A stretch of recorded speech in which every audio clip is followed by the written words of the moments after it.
Hello, my people. It's Dahlia. And Nicole. And this is Quiche My Ass. This week was great. We don't really want to banter too much because we have such a special guest here. Yeah, so special guest is my friend. Oh, it's my friend. It's my friend. It's my friend. She is an entrepreneur and a tea educator. We met working in a restaurant together in the locker room quite a while ago. That sounds funny. I know, it sounds funny. We met at a restaurant We in met the in a locker locker room. In the locker. A lot happens in the ladies' locker room. Because it's a size Of a of... bathroom.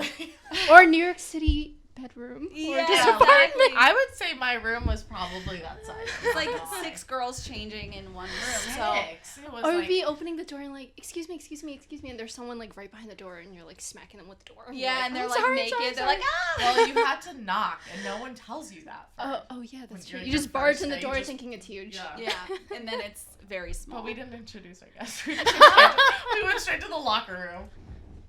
So I let you introduce yourself for the rest of the way. Oh, Oh okay. shit. Oh, that's what a good friend. So just like tell us your name, tell us where you're from, and tell us what you do. Yeah, so I'm Anna, and I was Hi, born and Anna. raised. Hi, Anna. I was born and raised in New York City. Primarily grew up in Brooklyn and Bensonhurst. Now I live in Astoria, which I love, How long with have my you been there? fiance. I lived there since September Oh, 2020. wow, Yeah, so brand very new. recent. Yeah, very recent. So she But I loves lived. it. I lived in Flushing for about 3 years prior to that. Flushing and Queens. Yeah. Yeah, so I love it there too. There's But good food. yeah, it's like a melting pot of Asian food. Yeah. Yeah, so now I'm an entrepreneur, as Nicole said. I'm just trying to build my own brand, tea business. Yeah, tea. T-E-A. Yeah, T-E-A, by the way. Yeah, not T-E-E, for anyone's wondering. Like So- t-shirt. Like a t-shirt company. Yeah. We're interviewing someone that owns t-shirts. So I really wanted to bring Anna today because I think tea is something that, well, one, it's very important to me, but it's something that kind of goes under the radar in a lot of restaurants in the industry. It's something that's so important to a large group, but there are also some people who just care about coffee and could care less about tea. And so I think it's something that we Like can, one of us like here. Dahlia. No, but I like iced tea. Okay. Oh, perfect. Yeah. But I think that it's really interesting. I think that it's going to be very informational. People can learn a lot about tea. I love to ask questions, and I've probably already asked Anna all these questions on our tea adventures, but it's a good learning experience. And for Dahlia. Who might care, maybe not. I care about people. Well, the good thing is that Dahlia will definitely keep it interesting because she might not be I don't know as too much about nerdy or as Yeah. like, not nerdy, but like as I will ask a million questions so she can stop and keep us entertained a little bit. Yeah. I'll ask you the... You could bring me back to the beginner's mind, if that makes sense. So that's I a lot think of something that- I always have to, remind myself. Is Yeah, like, how many people come up to you and they're like, we know nothing? Like, mostly everyone. or actually, I get that a lot. Or they'll say, I hope I'm not like wrong, or it might be a stupid question, something like that. Okay. Yeah, I get that a lot, all the time. Okay. So, I'm cool. Yeah, just throw I'm any Gucci, questions you I'm have. Gucci. So, did you go to school for... What did you go to school for? Did you go to school? I Some people don't go to school. Yeah, I actually studied hospitality management. Oh, Yeah, okay. I went to New York City College of Tech, which is Wow, in you Brooklyn. never left. Never left New York. Never left New York. Well, I'm not no. looking down. It's a huge, crazy No. adventure when Yeah. you're here, so... The first person, not to a quick sidetrack, the first person I met was a server at Danielle, Nicole, and Not me. not you. There was another Nicole, and the first thing she said when she found out I was born and raised in New York, and I'm still in New York, she was like, I've never met anyone that still stayed in New York, or that's so nice. Yeah, well, so that nice just is a stuck good with me. one. Yeah, and I It still is- get that comment. Yeah, because a lot of people are like, I need to get out of here. But Well, I yeah. know people born and raised in Brooklyn, but, like, they live in Jersey now. Like, Yeah. I know yeah, but that you're from Jersey and you're in New York. Like, it's not that big of a difference. It is. Tell her Okay, it's a it is. difference. I get it, but That's it's like me saying, oh, you're from D.C. Like, you're going to be like, no, it's Maryland. It's Maryland. Like, Yeah. I'm not from New York City. I'm Jersey. Obviously. Close enough. Yeah. Yeah. And then Long Island, we don't know what you are. So stay. You're not even New York. You're Long Island. So Anna, how did you find your way to tea? Yes, so I actually, kind of backtracking a little bit before I studied hospitality management, I actually went to school in Buffalo for about 2-3 years. I did leave New York City for a little bit, and I wanted to kind of break free from just like constantly being like, New York. yeah, being in New York, wanted a different change of pace, went to Buffalo for school, and I was there for a few years, and I decided I want to come home. And so I came back to New York City, and I started working at a publishing company as an intern, and I hated it. I was there Why did you think that was going to be? I was in a cubicle. Our team was probably about 5 or 6 people. Okay. And I remember just no one actually talked to each other like face to face very often. It was like maybe during lunch at the cafeteria, but it was always like yelling through the cubicles or just emailing or calling. And I hated it. And it was just a feeling. Yeah. And so I decided, okay, well, I actually took a break from school when I came back to New York City. Worked at the publishing office, hated it, left after 3 months, and then I started working at... 3 months. Yep. Right away, she was like, I don't like it, bye-bye. Nope. And then I started working at Dominique Ansel. And that was my okay. first industry job. And it was there that I discovered how much I love the environment. What did you the do thrill. there? I was a barista at front of the house. Nice. Yeah. So Okay. So coffee and tea. coffee and tea, but I'd say like the It's coffee only and tea coffee. program was really neglected at Dominique Ansel. You know, they were really famous for their pastries, as a lot of people might know. Suck though. Yeah, like why does it have to be an afterthought? No, it's always one or the other. It's always you go there for the coffee but the pastries suck, or you go there for the pastries but the coffee sucks. Like, Yes. please both. Just please both. Yes. Yes. Or exactly. egg sandwiches. Give me egg sandwiches and good coffee. You know what I mean? Like don't overcomplicate it. If you Yeah. can't manage Where all did of they it. get their coffee from? They got it from La Colombe. Okay. It But wasn't. some people don't know how to do it. Yeah. So to clarify, it wasn't the coffee and tea that sucked. It was the execution that wasn't quite Yeah. there. Yeah, They because didn't La fully Colombe extract is it. great. Yeah. You can make it great. Yeah, you Yeah, can absolutely. make it You great. can take. I mean, if you start with good coffee, you start with good tea. Yeah. You get some good tasting water. It really comes down to who's preparing it, right? At the end of the day. Yeah. And so they got there. They got that step, right? They were also working with another tea company, which I can't remember the name of. It was a French company. But, you know, it wasn't there that I really discovered tea. It was there that I discovered I love hospitality. It was like the people business. And so I went to school from there. And that's Even where though I you discovered... told me you were shy before. Did I say that? But I do want to say really quick that the French people are not the best with coffee. Right? Like, no, they're Like, not. no, they're not. No, You me, go, me and Thomas were just talking go to about France and it's just not good. They got It's their just- wine. They got their they wine got figured that. out. wine. They got and things that's- figured out. Yeah. We're not saying that. They got the Yeah. cigarette smoking and they got the wine. But they... But the coffee situation is just not good in France, and not in any French restaurant, not in the best French restaurant, not Nope. in the French No. pastry shop. like No? it's Yeah. the coffee. And the thing is, that's how they like it. Yeah, they don't care That's what too they much. want. I mean, it's- they're kind of just satisfied with Mediocre. the base level. Yeah. yeah. Yeah, and It's like- and that was And I'm a huge the issue. snob, so Yeah. did you leave because of that issue or one of the no. reasons? I left. Oh, actually, I just remembered. I got the timeline totally messed up. I actually worked at Dominique Ansel. Then I went to the publishing company and decided I hated it. Okay. And then I went to school for hospitality management. And that you went to school in New York. Yes, that's why I went to City Tech Got in it. Brooklyn. Yeah. Okay. So it was through Dominique Ansel that I realized I loved it. But it took going to the publishing company to realize that I wanted to go to school and study it. Okay. And, you know, school was awesome, like studying food. Having like dining room class as a curriculum was, that was awesome. the hardest class for me. That was the hardest Was class it? for me. Yeah. But I started working at Danielle during that time. and it was so you like- were picking up things. Oh, so you It had was a- like easy for me, Yeah. actually, at school because I was already yeah, I was doing 18. it. I was a dipshit. Yeah, I was already like in my mid-20s, and I was still trying to figure out like what the heck am I trying to do? Let me just get this bachelor's degree and get it over with. Yeah. And then it was kind of figuring out what was next, and I thought I wanted to be a food and beverage director, and Oh wow. not really. And But you don't know that until you. you do it until you're in Until it. you're You're like, you're "Whoa, on I the don't want that." pursuit. Yeah. And actually, between the time that I worked at Dominique Ansel and Danielle. I actually had a couple other, like I did a little bit of catering. I did some other like restaurant serving positions at like a Japanese restaurant, which was a disaster. For you or the restaurant? It was for both. It was a disaster as like an employee there, but the restaurant was a shit show. And so like all those experiences led me to Danielle, and then I had, you know, it was a lot of like different positions in hospitality that made me realize, okay, maybe I still want to stay. And then what was your last restaurant until you went into tea? Danielle. Yeah. Okay, yeah. So into restaurant Danielle. Yeah. So how did you? So it wasn't for you. It wasn't for me. Yeah. When did you realize that? Because you know sometimes when you walk into a position, you're like, okay, I need to stick this out for like this much. Maybe it's hard because you have to get used to it. Yeah.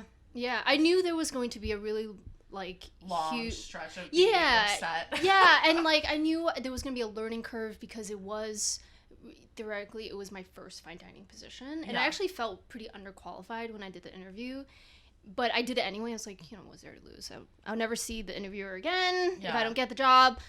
I got the job, and I was like, oh shit. And it was such a proud moment for me. I felt so amazing. It's weird to say this now, but at school, when I was at hospitality management school, people kept referring to me as, oh, you're the Danielle girl, like, because everybody knows. It was like such a bragging right. I'm still referred to that, and I'm like, it's been 2 years. Yeah, and I was like, okay, I guess, sure. Like, I mean, being a 2 Michelin star restaurant in New York City, it's a big deal, and so. And I was, you know, on the kind of the older side compared to like other students who had just come from high school. So like holding a position like that was a big deal, I think, in their eyes, and for me too. But and they knew that you were taking it seriously. You weren't just a kid out of high school like, what am I gonna do? Yeah. You were like, I'm doing this, and this is what. I mean, even though you still were like, I don't know if it's what I want to do. But I have a question. Did people at Danielle question why you were going to school? Because people did do that. Because you're like just. Oh, like, why did you go to school for hospitality? Yeah, when you you're could like, just worked in a restaurant? You're literally having a position here. So, like, what are you doing? Because, not gonna lie, half of the servers there don't have a hospitality degree. No, they're like an actor, or they're paying debt, and they're just trying to like or they just make like money. have kids, and they just like and this it's is a job. their job. Right, right. Like some people are. This is my passion. Yeah. I was very passionate about hospitality, and I still am, but it's just a different angle now. Way now. What made me realize it was. It wasn't like a moment. It was just like a build-up. It was a build-up of like, in some ways, it's like trauma. It's like just constantly knocking you every single day, and then you realize that, you know what? I do not need this shit anymore. And I was not there for long. I was there for just a little over a year. And I mean, I don't know if that says a lot about working at a restaurant. But no, that's enough. I think for fine dining, I don't want our knees to touch. Sorry. She just like laid her knee on top of me, like, hey, no. What I was gonna say, that's good. A year is good. I said a year, and I ended up 3.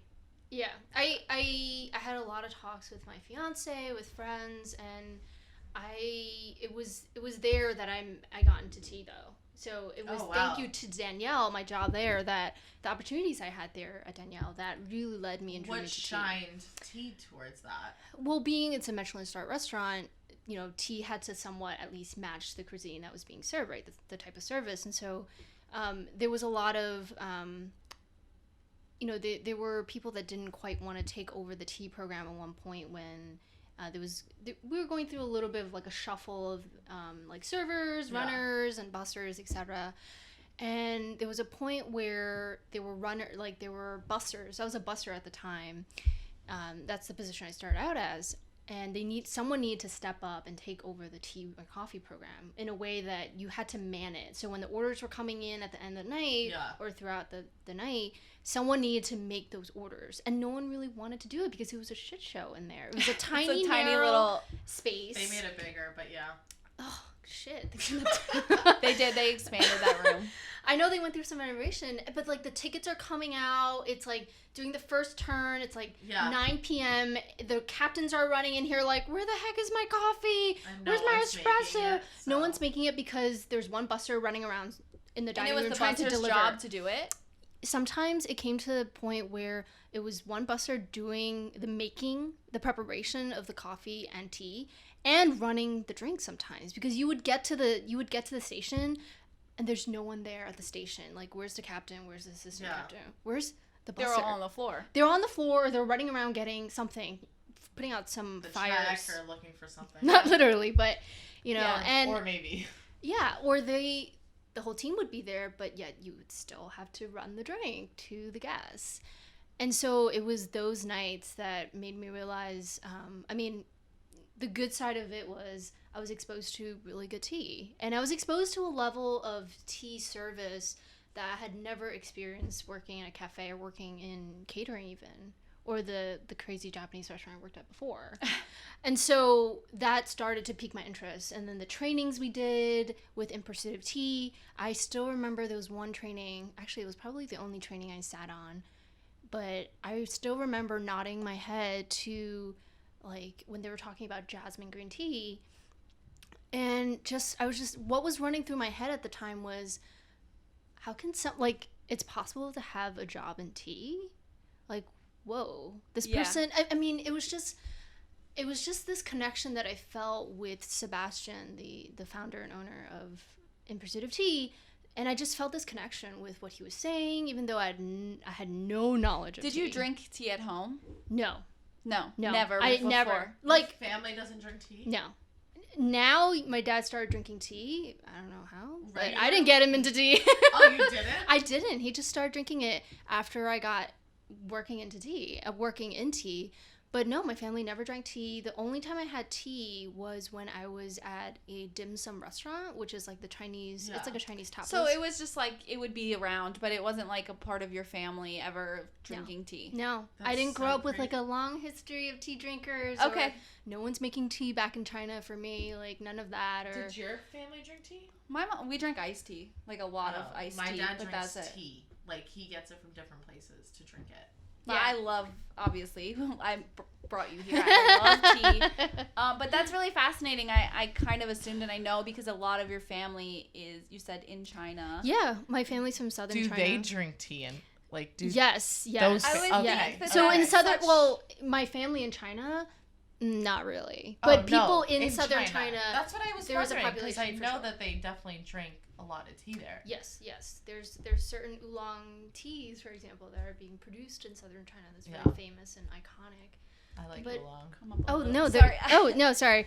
Dahlia's voice is so loud she can sit however she wants, but you have to sit. Sorry. No, not at all. Yeah. So none of my family really drinks tea. listening with the headphones. I hear. And you hear I everything. hear it. I We'll get have it. our own side conversations. Yeah. Okay, so can you explain the difference between black, green, white, and oolong tea? What? That's 4. Go each one of their main characteristics. Just maybe like a brief description for the beginner. Just so Sure. everyone, if we go into it, I don't know. I the think that beginner. Dahlia, do you know the difference? No. Okay. Maybe I do. I took a class. I just like. Let's see how much you remember. Yeah. I'm gonna say yes or no if I remember what you're saying. Okay, fair enough. Yeah, so for anyone that's listening that doesn't know where tea comes from, so tea comes from a plant that's called Camellia sinensis. We're not gonna get too nerdy into like the science, like the biological stuff of it, the Nicole makeup I of love it. that, but we Nicole can. loves I that. love We can skip that just for today. But why that's nice to know is under that tea plant family, there's 6 main categories. So there's white tea, green tea, oolong tea, there's yellow tea, black tea, and there's dark tea. Damn, you I didn't only named 4. I know. I didn't really go in the order that you might find it online, but it's okay. Get the point. And so what I'd say, like in a nutshell, right, just for like being brief, what makes them different comes down to the way that it's processed. So all the different categories that I just mentioned, all 6 of them, they're all coming from this one plant. Okay. Right, but the different categories are distinctly different because of the way it's processed. So you can take a plant, you can pluck it, and the way that you take care of it. So for example, just like you would cook a vegetable, the way that you might stir fry it, barbecue it, steam it, similar in some conceptual way. There's some similarities in how the tea leaf is being treated. So it could be steamed, it could be pan fired in a wok, it could be baked, roasted, and all these different methods and also the way that it's oxidized, which is kind of this like natural decaying that you might often find in like when you buy a banana or an apple, that browning that happens. Depending on how much it's oxidized in the processing method, that will then dictate the category of tea that the tea maker is making falls under. Okay. For like, just in a nutshell, that's kind of what it is. Yeah. So it's, I mean, if you think about it, so knowing that within each category, just green tea alone in China, like the type of Chinese green teas that are being produced there, it historically were thousands. Not that all thousands of those are still being produced nowadays, because a lot of those has fallen out of fashion. Maybe like it's lost its tradition, the know-how of making it.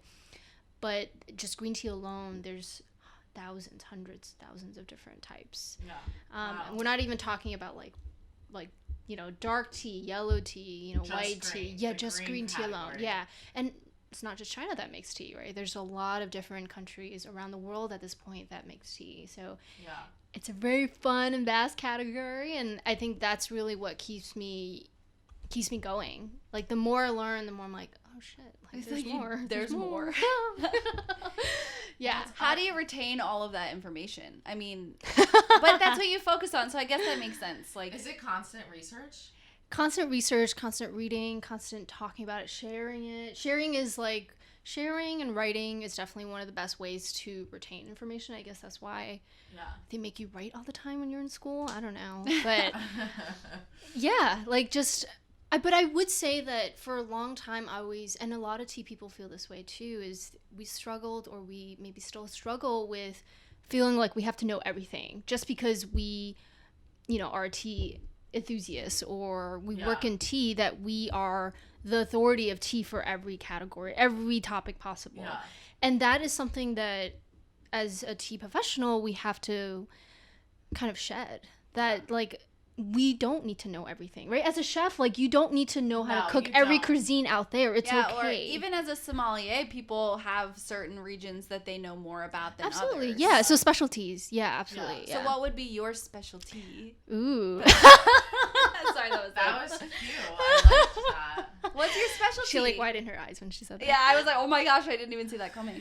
We're full of puns here. Wash my ass. You know what I mean? That's a tough one.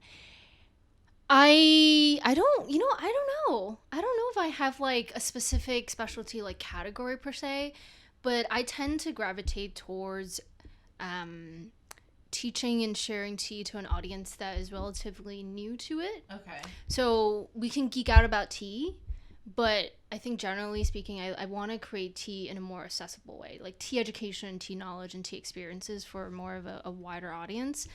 But I would say that I tend to gravitate towards oolong teas. So like my day-to-day conversations, even the type of teas I tend to like share with my friends, a lot of them tend to be oolong teas or even white teas. I wouldn't say that's my specialization, but it's what you maybe enjoy the most. It's what I tend to I'm drawn to more. Okay. Yeah, for sure. So the difference between, I think most people, they know like black tea and green tea, right? If Yeah. you're a beginner, that's it. You have black tea and green tea. You're like, wait, yellow tea? Yeah, like I love tea, and I didn't even know that yellow tea was a category. Yeah. It is considered a rare category, yellow tea, because What's a famous yellow tea that maybe we might have? yeah. So there's one called Huangya, or there's also one called Anhui Yellow. Is there a moment, like not a moment, but a time where maybe we would have had this tea that we would recognize? Like I say that meaning like a red tea. I know Thai tea is a red tea, right? So Thai tea is made with a red tea, or in the West we call it black tea, but in the East we call it red tea. And so it is made with red tea, but it's also mixed with orange blossoms, like an extract. Oh, of I sorts. didn't know that. So that's how you get that really like golden, like coppery color, but also that distinct flavor that you get in Thai tea. Interesting. I didn't know that. And then the condensed milk, which I think ruins it. I love it. I Like, love a Thai tea. You don't like it? I think it's too. I like condensed milk in my coffee. So there is a place But around. not in your tea. There's a place around the corner where I ordered a Thai tea, and I think that the girl, I think she might have been new, and she gave it to me without It was just the tea. And I was drinking it. I'm like, this is not what I expected. And so I asked her, can you put some, like, milk in it? She's like, yeah, what kind? I'm like, don't you know, like, it's supposed to be sweetened condensed milk? But she actually put oat milk in it, and it was delicious because it wasn't overly like it was a really sweet. Yeah, it was like a Thai tea. Did it separate or no? Yeah, it's still like kind of separated. I don't know. Yeah, when you pour the milk on top and just like I love it. I love yeah, tea. it's really pretty. So what do you think about herbal teas? That is not from the tea plant, but I would still call it a tea, and so Sure. Dahlia. Yeah, I think people don't know the difference, honestly. Yeah, if you asked me this 4 years ago when I first started getting into tea, I felt like in ways it's like, well, I just started, but yet I felt like a snob in a way where, oh, herbal tea is not tea. What are you talking about? Because that was so ingrained in my head as I was first learning about tea, and I started like surrounding myself around like tea enthusiasts who were very strictly into like tea from the tea plant. Oh, okay. And so, but now, so for anyone that's listening that doesn't know, like herbal tea, technically it's not tea. If you're talking to someone from like the science point of view, it's not tea because it's not from the Camellia sinensis tea plant. It could be like a flower, like chamomile. Yeah, I brought some little chamomile flowers. I know, it's so today. pretty. It could be mint, right? It could be like cinnamon. It could be lavender. So lavender, chamomile, like all these are flowers that's been dried. And then it's been steeped into a hot beverage, which people then call tea. And that's the way that tea has been marketed, in a way where it is a healthy beverage. It's also something that you can infuse with anything, and it become like anything infused with hot water becomes tea, essentially. Is that just in America, or do you think in China and Japan do they steep other things and call it tea? Yeah, absolutely. So my parents would steep ginger. They'll muddle some ginger and they'll still say call it ginger tea. Yeah, absolutely. Okay. You can find packaged products in Asia, in the supermarket, for example, where they will market, like in Korea, you'll find like buckwheat tea. In Japan, you still find sobacha, which is buckwheat tea as well. You'll find like barley tea in Korea, not buckwheat tea, sorry. But what I was trying to say before is like from a scientific point of view, yes, like herbals are not technically tea, but if you think about it in a cultural standpoint, like trying to be inclusive here too, right? You can go to Morocco, for example, and Morocco knows their tea is sage, mint, lemon verbena that's muddled with a little bit of, actually with a lot of sugar. Yeah. And it's steeped in a really strong concentrate, and that's tea to them. Or chai tea. Exactly. In India, they have But chai in tea, but India- chai does have black tea. So when is the tea world gonna accept, honestly, that this is tea? You know what I You mean? mean like herbals? Yeah, like herbals or like, just ginger muddled. Like, I think the larger audience needs has actually, they've always known herbals to be tea. I think that's why I'm wondering when are, I guess Tea you the tea snobs. Yeah, you tea snobs gonna be like, okay, it's all tea, I guess. That's a good question because not recently, I mean, it feels recent, but maybe a year ago, I went to a tea class at In Pursuit Tea that Anna was teaching. And somebody asked me, they were like, what kind of tea have you been drinking recently? And I said, I've really been steeping a lot of herbals. And she just looked at me like, why are you here? But I don't know who this person was. It was a total random person who just happened to go to this class. And for me, because I'm growing so many different herbs or vegetables, like I'm growing lemon verbena and mint, and I just had really been focusing on drinking that because it was so fresh. I had so much of it in my garden, and I was drying them. But she just looked at me like, what? Why? And I was like, okay, sorry. I also drink other tea, but... Yeah. And that immediately makes someone or make you feel like, okay, well, do I not belong here? Or am I not, like, should I feel bad now? Or it makes you feel intimidated. Yeah. And that's the issue that I find, like, fast forward 4 years now or I guess 4-ish years in tea, I'm beginning to realize how much that, in order for people to feel more comfortable around tea, especially introduced to tea, there isn't one size fits all. So it's not that tea has to be only loose leaf tea from Camellia sinensis tea plant, then that's steeped in a certain way and it has to look a certain way. Yes, I think depending on the context. Yeah. Like for me, my specialty Gosh. You're never gonna be able to say that again. I know, without thinking about Nicole's face when she Yes. said that. Lies in, like, my background lies more in, tea that's from the tea plant, right? But it's not to say that if I had someone came up and said, well, I love lavender tea, am I brewing this right? Or, asking me questions, I'm not going to dismiss them and say, ugh, that's not tea. Right. Like, we're not talking. But do you correct them saying that's not tea? In a way that's not, like, upfront. Sure. I want to know, like, yeah. Because this is the first time I'm hearing, like, any of this, like, all together in one. In a way that's not upfront. So if Dahlia was like, oh, I love lavender tea, Anna, like, I'm such a tea lover. Yeah, I'm not going to say, Dahlia, that's not tea, by the way. I would wait for the moment. Who do. Yeah. Yes, absolutely. And but immediately you're like, oh shit, thanks for dismissing me. Yeah. Well, but that's what I want to understand, because you guys are saying different countries have the way of their doing their tea, even though it's not considered tea. What tea educator is going to go up to them and be like, it's not tea? Like, But do you still, as a tea educator, do you still study those teas or no? Because it's not kind of the realm that I gravitate towards. I tend to gravitate towards herbals, so I don't really study herbals as much as I do for the tea plant itself. Okay. But certainly I appreciate it. So when I do encounter one, or sometimes I like go searching for one, absolutely I do still enjoy it. I definitely don't have as much knowledge as I do for the tea plant. Mm-hmm. So, do you remember that tea that I drank? You probably don't remember.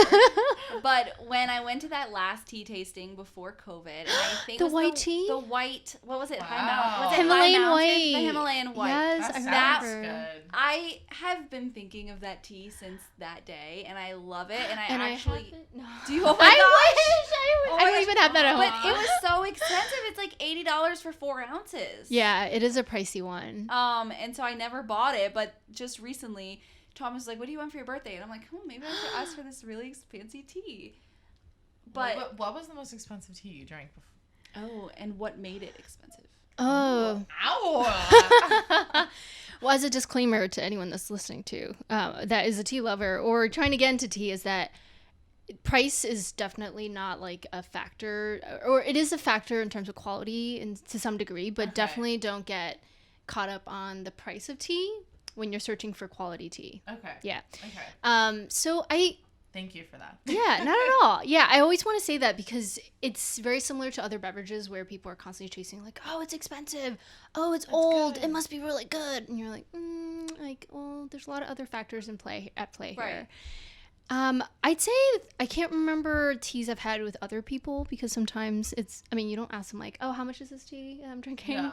But one of the teas I have at home is about 2 ounces for $140 Oh my goodness. or so. That's crazy. It's a Phoenix oolong tea from southern China, It's so really Phoenix. close. Yeah, it's called Phoenix. That's crazy. Yeah, it's a really beautiful. It's oolong tea, made in southern China in an area called Guangdong, and what they do is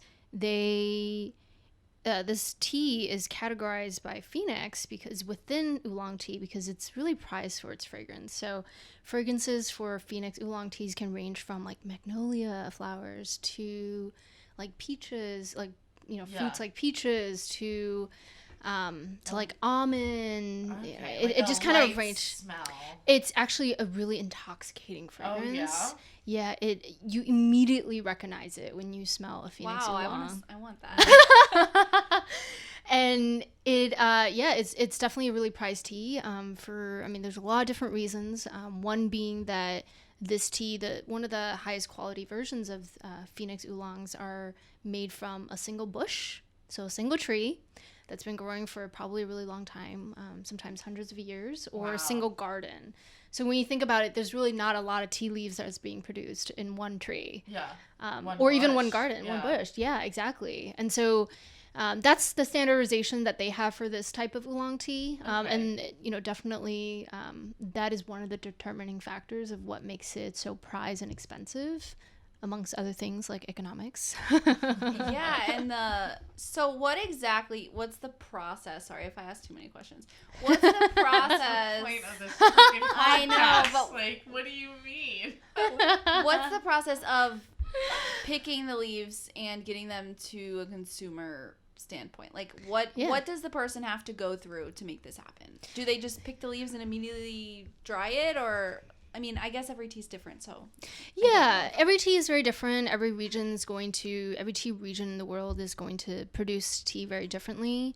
I guess I'm wondering, are they hand-picked? Are they picked by a machine? Are they just cut always in? hand-picked? No, not at all. I mean, when you think about it, tea is actually like the number 2 most consumed beverage in the world after water. Right? I was gonna say, what was first? I hope Not it's coffee. Water. No, but I hope it's water. Sorry, no, Dahlia. honestly though, like I know a lot of countries like don't drink coffee daily as Yeah. much as Americans. Yeah. do. I know There's a lot of Europe- coffee being produced, but not actually drank locally, which is crazy, right? Yeah, well, it makes a little sense. Yeah. So tea is, tea is primarily made in Asia, but at this point, there's a lot of tea being produced even in the U.S. There's tea being produced in Argentina, in Brazil, etc., in Europe. And so how tea is made is during the springtime is usually one of the peak seasons for harvest. The tea is dormant relatively all winter long. It's growing pretty slowly because of how cold it is. And as it the weather starts getting warmer, the shoots, like the young buds of the tea plant, start shooting up. And that's usually prime time for these tea pickers or producers to start harvesting those tea leaves.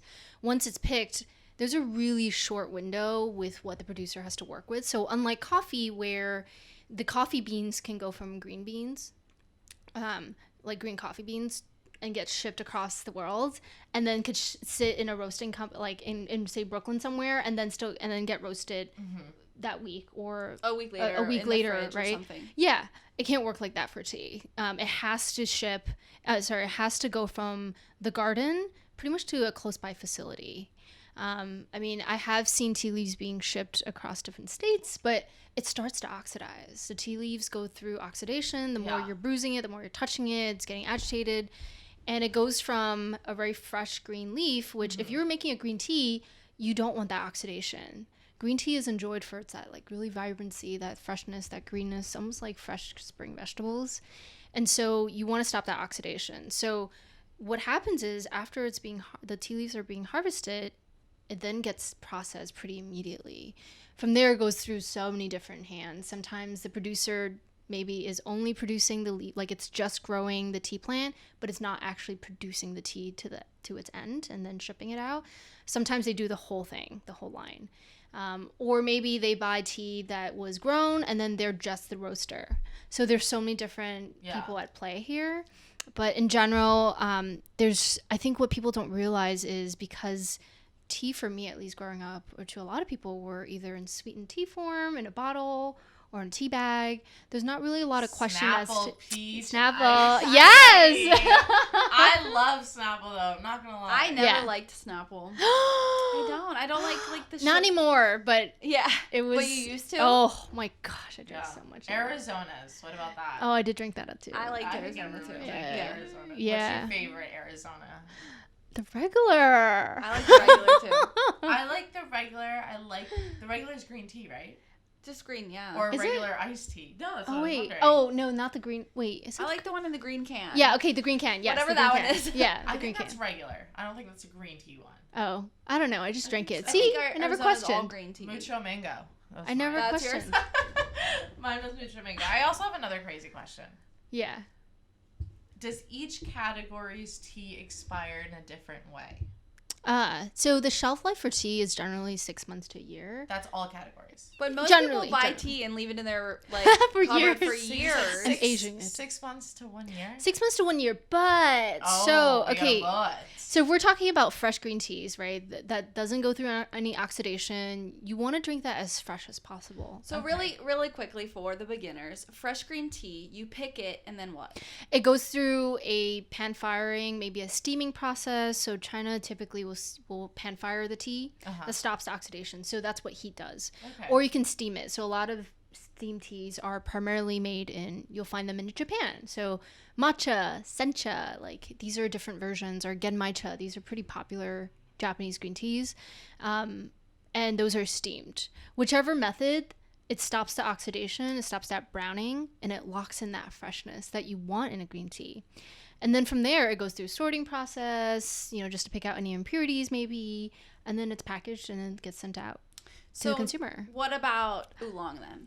Yeah, so oolong, and also like all these different steps that I'm saying, what I realize is that it might sound like, wow, that sounds pretty fast, or that sounds like only like a handful of steps, but each step is labor intensive. So there was a question you asked earlier about, is it machine harvested? Is it hand processed? So it's kind of a mix. Sometimes you have one or the other. Sometimes you have both processes. With one tea. With one tea, yeah. Okay. So again, it's not like one size fits all. So it really depends. On the But I producer. would say, yeah, exactly, on the type of tea, the demand, the type of producer, what kind of tea they're making. But in general, I would say a lot of commercialized teas. So teas and tea bags that you might find in supermarkets. Lipton. That's interesting. Yeah. That's the number one tea I- I that's see all I in every dr- household. Yeah, I drank a lot absolutely. of Lipton growing up. Lipton, Bigelow tea, right? These are tea brands that you can find worldwide. Yeah. And they've been around for a very long time. And so these are Can teas. you find them in China? Oh yeah, absolutely. Really? Lipton in Absolutely. China? Absolutely. Yeah. I'm interesting. I'm sure I've seen that I've before never- somewhere. Lipton's in almost every country. Or I in think. Japan? Yeah, and they But they they- specialize in consistency. So they want to make sure if you're drinking it in New York, it's going to taste probably pretty similar to if you go to Asia. Yeah.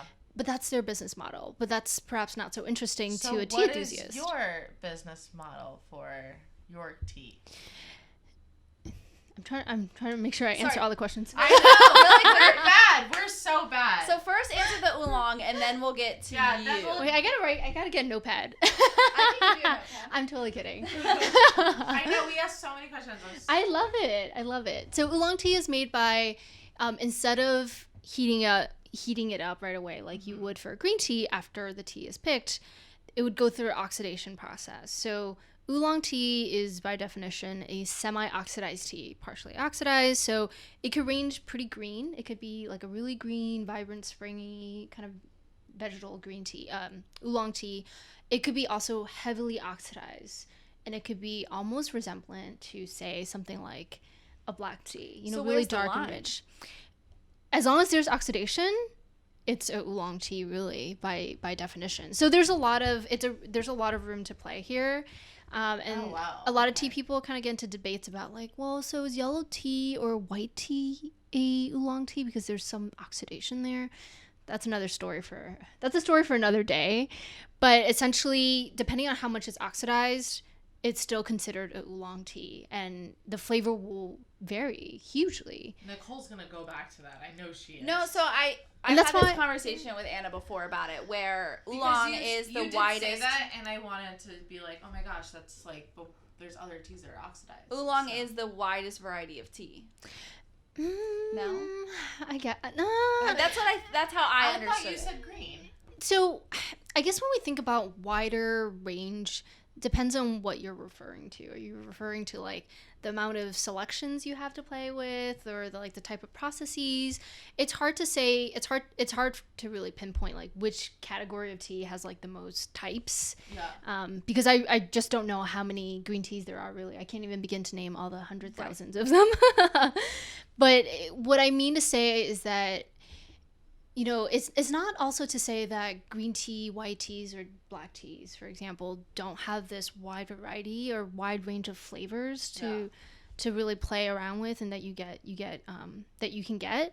It's more to say that oolong is a really wide category in a sense where it isn't completely unoxidized like a green tea. It's not like nearly fully oxidized like a black tea. Okay. So there's a lot of gray areas, and like one thing I just want to pinpoint too is that although I'm saying all of these, like, oh, by definition this is what it means, and like etc., like there's so many exceptions, and that's kind of the cool thing about tea, and perhaps a lot of things, is I think as we're continuing to learn about something, we realize that we're unlearning a lot of what we knew, right? We're constantly changing. yeah, and like not to try to box it into like a category all the time. And that's kind of going back to what I said, was tea doesn't only have to encompass all those 6 categories. Tea can also be including herbals, right? It just depends on the context we're talking about. Right. So that's really what I want to send the message about, is although I'm saying, oh, by definition, this is just as a way for me to make it fairly digestible for people that are beginning into it, so that they can at least begin to understand, okay, how do all these categories kind of fit into one another, Right. and connect, is really by the way that it's processed and oxidized. You had a question before, and I can't even remember it. So What was my Dahlia's question: what are you doing? How Ah. are you different than the other like tea companies? Yes. Yeah. So I'm not selling tea, right? Like, I think a lot of people hear, oh, you're a tea educator. Wait, what? Yeah, TEA, tea, coffee. Like, I hate that I always have to say that, but it works. Yeah, soon enough it'll be It'll be a thing. normalized. Yeah. Yes. And even when I say educator, people automatically think, oh, so do you teach for the public school system? No, like, that's not what educator only has to encompass. You should just say that, honestly. Yes, I do teach. So where do you buy, as an educator, where do you buy your tea from? Do you still buy it from In Pursuit of Tea? Yeah, so being that I don't sell tea, a lot of people are often confused, like, oh, so what do you do? Or like, how do I sell my services? So I primarily specialize in virtual, well, at this point, for now, virtual and private tea tastings. I also do a lot of community events for the public, Oh, which now are virtual. Community. Oh, well, that wasn't the intent. And so I have to source teas from companies that I trust, like In Pursuit of Tea, and other tea companies that I've have been vetted. Are there any other tea companies you want to throw in there? Yeah, I love Camellia sinensis, which is the name of the tea plant, but it's also a tea company based in Montreal, Canada. Love Montreal. I love Really good tea Montreal. there. Really good tea company out there. There's some really great ones in New York City, like Kettle Tea, that specializes in high-end Japanese teas. That's where we went. We went to the Tea Company. Oh, Yeah, Tea Company. Tea yes. Company, yeah, in West Village. So they specialize in Taiwanese teas, Taiwanese oolongs specifically. But yeah, I have to do a lot of like searching and sourcing myself. But I think what I found is that a lot of people ask me, well, why won't I sell tea as well? Well, because there's a lot of people doing it already. Yeah. And sure, I could, right? But what I feel like is missing that I want to fill in the gap is education. So are you selling your services more towards restaurants, individuals? What do you enjoy the most? One-on-one classes with the groups of people? Or Definitely groups of people. I've been doing a lot of corporate tastings. Yeah, so a lot of clients come to me and they're looking for team building events. They're looking for cultural events like Lunar New Year, maybe for AAPI month. They want to celebrate Asian American identity and culture. I do a lot of that. I also do... I've been working on this one project last year called Beyond the Cup, which is an interview series where my goal was to really amplify lesser known tea regions. So, a couple of the sessions I did was interviewing tea professionals of many different like aspects of the industry. And I interviewed them for lesser known tea regions like Laos, Vietnam. I did one on the Himalayas. There's an ancient tea horse road that spans from northern China all the way up to Nepal. That's awesome. And I was, the interview series was really to amplify not only the work that they're doing for tea that a lot of people don't know about, even tea nerds don't know that tea's made in Laos, perhaps.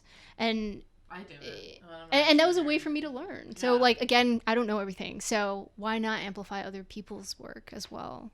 So I have obviously another question. Is It's becoming a ribose- tea podcast, Dahlia. Yeah. Exactly. Is ribose part of the tea plant? Yeah. So, Because I love that, and it's not caffeinated, so I don't think Yeah. it's technically tea. yeah, it's not. So a lot of people see it as a decaffeinated black tea because of the color. It has a really, deep coppery red color.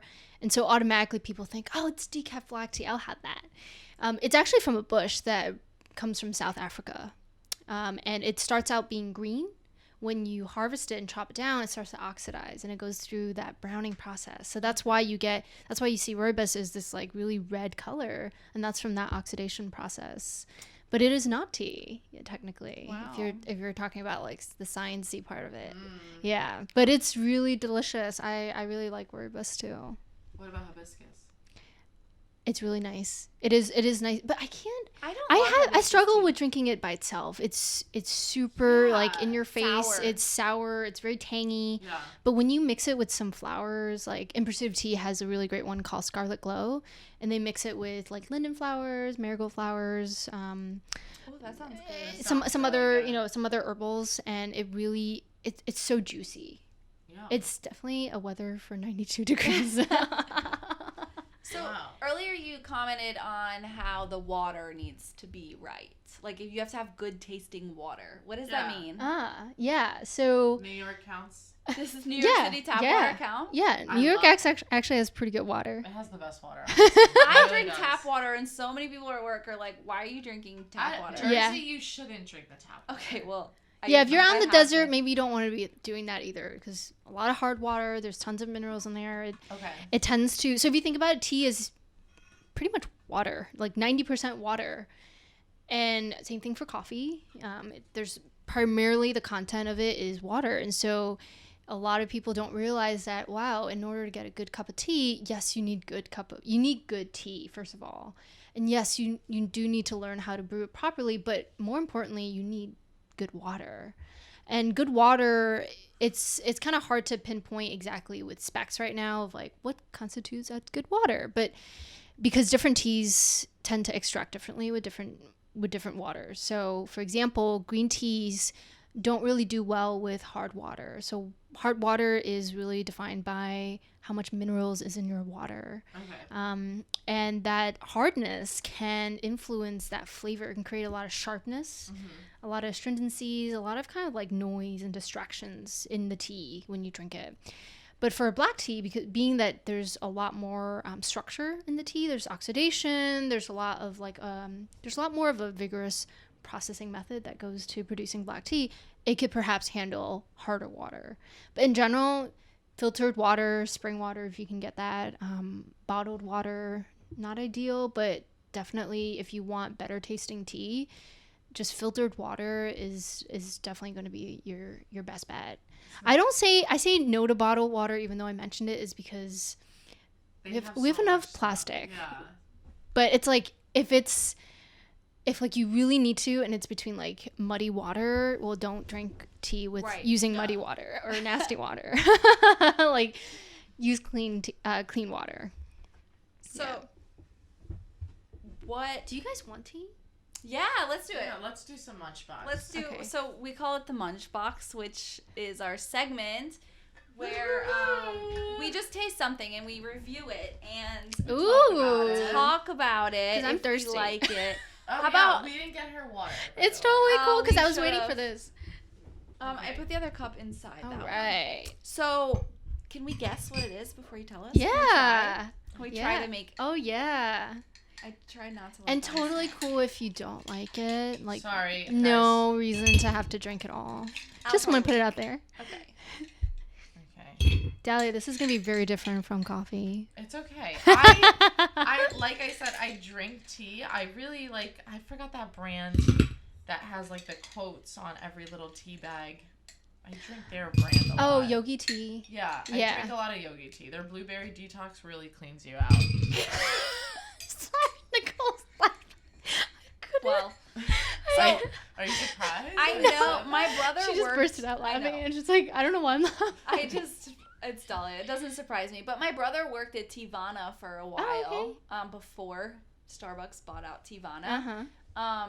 And he found that That's a he gorgeous was color. getting dehydrated, right? Because all he did was drink tea all day. Mm. And he didn't realize that it was dehydrating him. Do you have that problem? How much tea do you drink a day? I can drink a lot. So I can Well, it's like wine, honestly. Yeah, I Let's- can drink a let's lot. cheers It- and think about what we're drinking.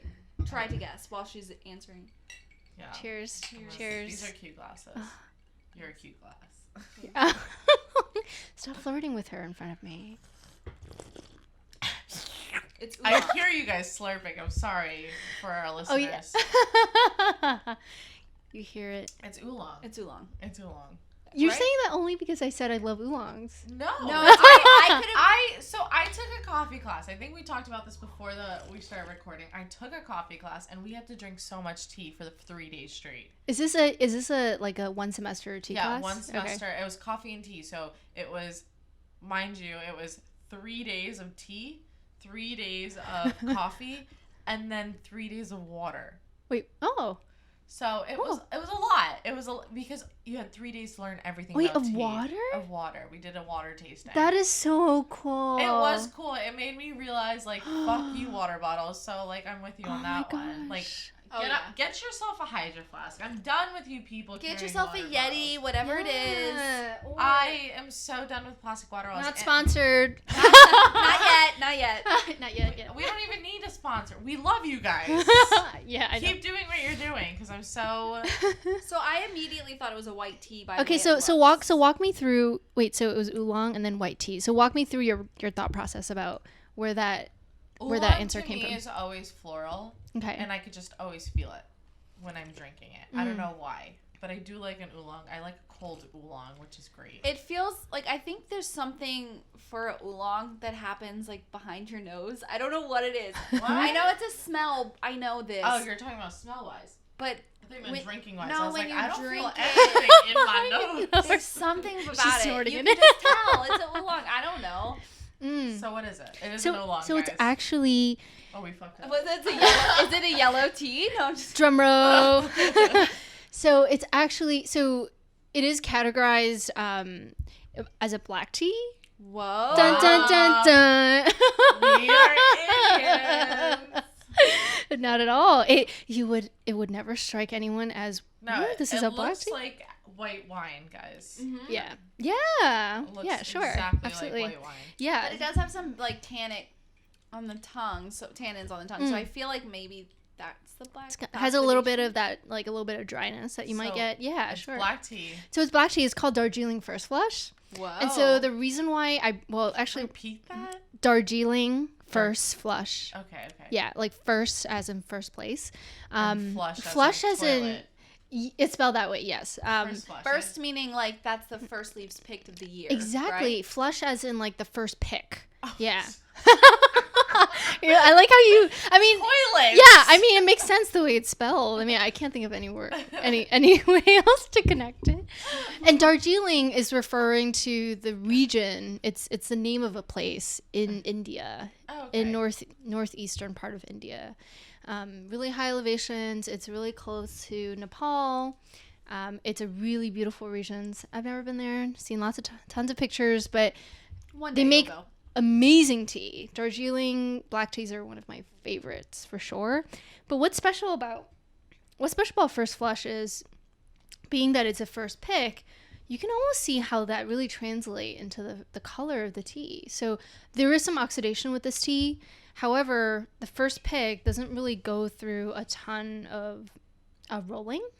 Okay. So black tea typically in India goes through a rolling process, goes through oxidation, and that rolling with a machine helps to kind of break up the tea leaves, releases some of those juices To make it oxidized. to get it oxidizing, release some of the aromatics, and that's Okay. really what unlocks the magic of like what you get from black tea, like all the fruity and all like the delicious fruity flavors that you get in black tea. Like that's kind of what you're hoping to unlock there. But with a first flush, it goes through a very gentle rolling process, very, very like gentle. So try not to like bruise it too much. And being so, it reflects in how light the tea leaves be. So when you look at dry tea leaves of Darjeeling First Flush, it looks almost like you would think it's a green tea sometimes, or even a white tea. It's very pale green. It has a little bit of like the buds, which is kind of silvery white, almost like a yellow like hue to it. And when you brew it, as Dahlia was saying, it reminds you of white wine. Yeah. Yeah. It looks like I'm Literally drinking a looks- Sauvignon Blanc right Yeah, now. but when you drink it, it doesn't have that, like black tea. A lot of times to people tends to resemble like a cherry or like ripe fruits or like bark No, or this even is, like, definitely floral. very floral. Very floral. Yeah, it's And I extremely love aromatic. floral. Yeah, and I think it was also like what I was craving today because it was so hot. And Darjeeling First Flush, just so tasty when you cold brew it. So I actually made this I think I brewed this for a few hours earlier today. Oh, nice. Thank you. Just stuck it in the fridge. Thank Yeah. So, does this have? I know that the difference, and as I understand it, green tea has the least amount of caffeine, or white tea is the least, and then the longer or the darker it is, the more caffeine. Is that true? Is that wrong? Actually not. Yeah, so the more processing. Actually not. No. Yeah, I don't know. I just because so many people are like, "Oh, that's not as strong as coffee. That's not enough caffeine." Go on. I'm sorry. I just love the way you responded to that. You're like, actually not. She's like, no, Actually, Just- no. Bitch, you're wrong. Great, that's why you're here. Oh man. I hope that didn't. Oh man, did that sound terrible? No. That's why it sounded so nice. And I'm like, Oh, okay. It's like Wait. shit. because when you said actually not, I was like, so wait, she was wrong. Okay, sorry. Go on. Yeah, it's so surprisingly not, I guess, because I get that a lot. So it's not like Well, they say that about coffee too. The Yeah. darker it is, the more caffeine. But that's no, not true. at all. So the darker it is, the more processing it's gone through, the more heat. It's really extracting the it's really extracting all the caffeine. So the heat takes out all the caffeine. So with black tea, it's gone through more heating, it's gone through more processing. It really has a little less caffeine than a white tea and green tea. Oh. But people tend to think that and associate, darker the color, more caffeine there Yeah. is, stronger it is. So let me drink black tea for breakfast and have that as my morning cup. But sorry to break it to you. That's a huge English thing, right? Black tea for breakfast. Oh yeah, 100%. Yeah, like Yeah, that's English your- breakfast, right? Yeah, That's something you find it's- all the time. It's definitely black tea. But I thought the other day I had a black tea and I'm like, okay, I need some caffeine. I am not drinking coffee right now. Well, except I did today. And I'm like, wow, they didn't do much. And it's surprising because I always drink green tea. I prefer green tea. It's my favorite. But I don't know. I just thought. But it's Thank you. with coffee, the lighter the tea or the lighter the coffee, it's More the caffeine. same. There's actually more caffeine. Yeah. The darker roast is less caffeine. Yeah, 100%. So usually decaffeinated coffee is the darker roast. Which is burned. Yeah, it's nasty. I think I've had decaf once. French Decaf, coffee. same thing for decaf teas. They're nasty. It doesn't taste like anything. Just drink No. herbals. There's so many delicious herbals Yeah. that are great. Delicious. Oh, did you share? No, not this. Sorry. But I just thought it was hilarious. Sorry for interrupting. Oh, no, not That at was all. just a story. It was. Wow, it's like we're taking a tea class. No, So what do it you is. I'm what really do you enjoying market it. yourself as? What do you call if I were to follow you or on Instagram, if I wanted to reach out to you, if I'm someone listening to this podcast and it's like, wow, I want to learn more or have a team building, how do you suggest they reach out to you? Or bachelorette parties where they do tea tasting. Oh yeah, I did a bridal shower. Oh, fun. Yeah, with tea. Yeah, the bride was really into tea, and it reminded her of her I grandpa. was just talking about how I want to do a tea party next year for my birthday. Can we do a tea party bridal shower for me? That would be cute. That would be so cute. Okay, I'm gonna let Okay. Yeah, we don't, tea could take many forms. We could do Yeah, cocktails, we can do mocktails, we can do kombucha, we could do just straight up tea if you want, to go brew, we can go crazy. Yeah, all of that. What whole is- thing. What is your favorite hard kombucha? Wait, hard kombucha? Yeah. Oh, okay. I only say that because like kombucha actually has like 0.5% Yeah. alcohol, which It's technically for- it's really yeah. not no alcohol, but one of my favorites is using the Phoenix Oolong that I mentioned Oh my earlier. gosh. That's so funny. Or Darjeeling Second Flush. So it's the second pick of the season after Okay. first flush is picked. And it blew my mind when I used the second flush for kombucha. I was playing around with kombucha a lot last year, and it tasted like lychee, like peach. We love a lychee. Yeah, it was so delicious. It was just like different flavors that I didn't get when I hot brewed it. But going back to like how you can reach out to me, so you can go on my Instagram. It's handle at Anna ANNA dot wait is it ANNAYE dot TEA. We'll put it in the description, guys. Don't Thanks. worry. We're definitely gonna Because put it I can't remember what my Yeah. handle is. Yeah, and you can just reach out to me. Don't DM me with inquiries, but you can go on my website, which is www.anna. They can't DM you. pour. You can, but I probably won't look see at it it. as quickly Yeah. as like an inquiry Okay. through my website, which Yes, Dally got it. maybe would be very kind enough to include that as well, because Yes, I we'll put can't the say what website. my website is right now. I can't remember it. I don't She blame you. needs a PR. Yeah, you do. You're gonna need that. It's like What? Anna-ye.com. Oh yeah. Tiny? I You should be- forgot. Yeah, we'll definitely. But yeah, reach out to me if you want team building. You want to do a birthday party like Nicole wants to do. You want to just have tea and chat and just connect. You want to talk about culture. I mean, tea can take form in many ways. So Fun. yeah. So we do have a few more minutes because I told them that we had 9 minutes, but I realized we started the. Oh no, we're good. Okay, a few more things. We have an hour left. Maybe. No, never mind. Just Nicole disregard puts everything. a I time said. limit on things, and I'm like, you can't when you're having a conversation. No, it's not a time limit, but we want some sort of consistency. But I was wondering, as we close out, if you could give 3 tips on brewing tea or 3 Things people should know. 3 facts about tea that people should know that they don't know, or really interesting, or tips. 3 things you would like to share. Yeah, well, the first thing that comes to mind is brew your tea leaves, especially if we're talking about loose leaf tea, more than once. Ah. Yeah, I get so many questions about, wait, hold up. I don't just throw it out after one infusion. No, just keep brewing it, because there's just, yes, even if the tea is made with a machine and it's partly like machine harvested or hand processed, whatever it is, there's still people behind it. There's so much labor behind it. Just like, it's like saying eat half of your pizza and then just throwing it out. Like, I mean, if the chef saw that, they'd be like, What? Yeah. what are you doing? Just give it to a friend or something. I don't know. But just like infuse your tea more than once. There's just still so much flavor when you're What about tea? loose leaf bags, tea. though? You know, there's a lot of good tea brands out there that carries tea bags made with loose leaf tea inside the tea bag. Yeah. So it's not just like dust or fannings, which is like tea dust basically, anymore that you might have saw like 10, 20 years ago. So same thing. If you're working with like higher quality tea bags, infuse it more than once. I mean, just try it, right? You'd be surprised how much flavor there is. So that's tip 1. Okay, never mind.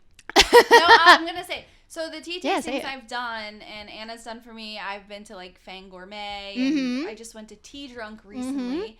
They always steep the tea 3 times, Yeah. and you can see how much it changes from the first steep to the second to the third. It's drastic, and it's amazing. And so Yeah, don't yeah. waste it. Yeah, if you're talking about like say oolong teas actually they're kind of, there's 2 main shapes. They're ball shaped either, or they're long twisty shapes. And a lot of tea people will tell you to do one quick flash rinse on the tea, not to like clean it out or anything that's dirty, but it's to really like open up the tea leaves because it's so compressed. It's been going through like a rolling process, kind of unlock some of the flavors first. But some tea people will say, well, the second infusion's actually where you get like the pinnacle flavor, like the peak flavor of oolong makes tea, sense. or even like an aged tea, like pu'er or white aged tea, right? Or compressed teas, for example. These are teas that are really compressed, so they're really tightly compact. Sometimes that first infusion doesn't really break up the tea leaves enough, so you might go through a second, third, even a 10th infusion. And you'd be surprised. There are teas out there, like there's this really, one of my favorite teas is a Nepal black tea, and from Impersitive Tea called Himalayan Black, and you can infuse it 10 times. Kid you wow. not, and it still has a ton of flavor. And that just goes to show, like, I mean, it still fascinates me how there's so much flavor. Like, how is that possible in this small little leaf? It's crazy. Yeah, it's crazy. And so that's tip number 1. Infuse the crap out of your teas. Don't waste it and I get questions like, well, how do I know how many infusions? Well, just infuse it at least 2-3 times. It's not like you're hurting it. Yeah, it's just a little bit of water that you have to add to it. No big deal. Tip number 2 is, I think, really just understanding that tea is an agricultural product, is that it's not just a product, actually, even though I say it's agricultural product, but it is a living plant. There is, like, the food that is on our table, there's a lot that goes behind it, right? So, like, Which people still don't know that. yeah, like Like, people really don't know that either. yeah, like So- just I think what it is, like, a lot of it is taken for granted, Yeah. right? So I'm not, I think it's hard to just tell beginners like, okay, now just like constantly question where everything comes from, ask all the good questions. Like, it's not realistic, right? But I think what I would like the takeaway to be is that just at least acknowledge that it is a living plant, and there's a lot of work that goes behind it, and even a little curiosity definitely can go a long way with expanding your knowledge, expanding that world that you might have for that beverage or for that food, etc. So yeah, maybe going like starting to drink more of it, or asking your friend, like being more curious about it if you can, and just drinking more of it if you like it. Really, that's really the end of it. I say tip 3 that I'd like people to know is, I don't know. You don't have to give 3. I just know, wanted to make yeah. sure that if there was anything you wanted to add to this conversation, you had the time to do it. Oh shit, how much time do I have? You have 2 minutes. 50 to tell seconds, us Anna. everything. 13. Yeah, I think the biggest thing is just like realizing, it's a living plant, too, drinking, like adding more infusions to it, and just like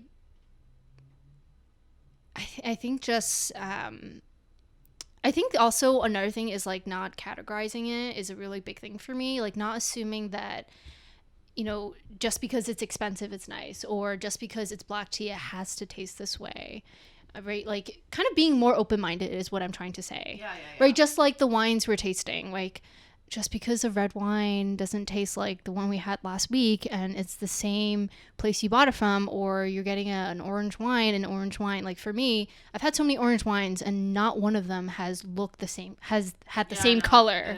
Right, so like I think just having a more open mind when it comes to approaching tea, like anything else I'd say, I think the more exciting it'll seem.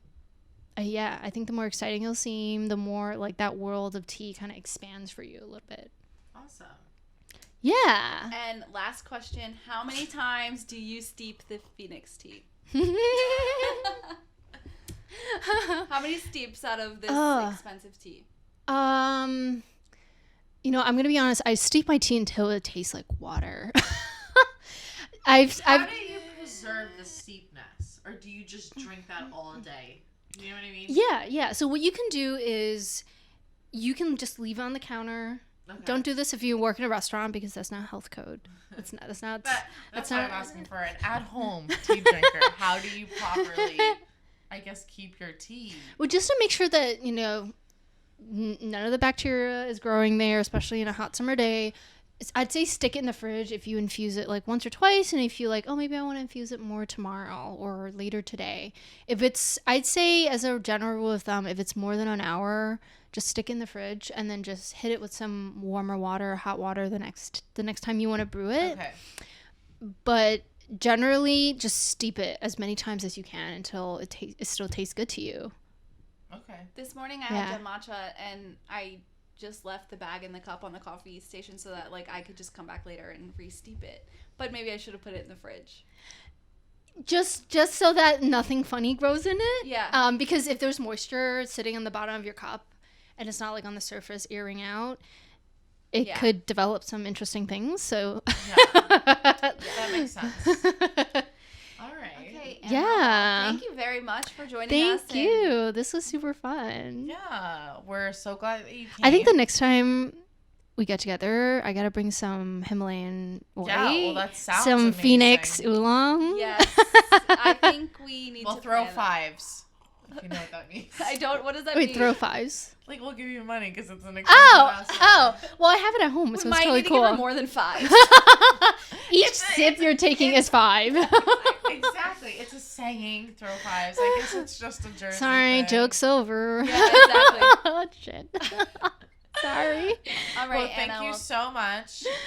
We hope Thank you you. guys stay tuned next week.